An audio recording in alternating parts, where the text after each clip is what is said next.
রাজশাহীতে ঘটল এক অবিশ্বাস্য ঘটনা। এক যুবক মোটরসাইকেলে মডিফাইড সাইলেন্সার ব্যবহার করে তীব্র শব্দে কাঁপিয়ে তুলছিল পুরো এলাকা। তার এই রীতিমতো অস্বাভাবিক শব্দে অতিষ্ঠ এবং রাগান্বিত হয়ে ওঠেন এলাকাবাসী। যুবককে সাথে সাথে আটক করে তারা, আর শুরু হয় উত্তেজনা। এবার এলাকাবাসী নেয় চরম সিদ্ধান্ত, শুধু সতর্ক নয়, এবার দিতে হবে শিক্ষা। এলাকাবাসীর কয়েকজন মিলে এক প্রকার ধস্তাধস্তি করে সেই যুবককে মোটরসাইকেলের সাইলেন্সারের সামনে চেপে ধরে এবং জোরে পিকআপ টানতে থাকে। এতে করে মুহূর্তেই বিকট শব্দ আর ঘন ধোঁয়া সোজা মুখে লাগে তার।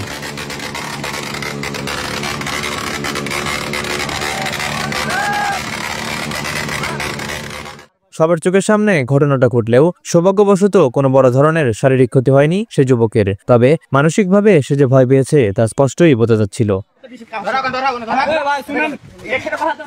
এলাকাবাসীর বক্তব্য, আমরা তাকে শাস্তি দিতে চাইনি, শুধু শিক্ষা দিতে চেয়েছি, ভবিষ্যতে যেন এরকম কাজ আর না করে। তো প্রিয় দর্শক, এলাকাবাসীর এই কাজটি করা কি ঠিক হয়েছে? কমেন্টে অবশ্যই তা লিখে জানাবেন। এই মডিফাইড সাইলেন্সার শুধু শব্দ দূষণই নয়, বরং মানুষের স্বাস্থ্য, পরিবেশ এবং আইনগত দিক থেকেও বিপজ্জনক।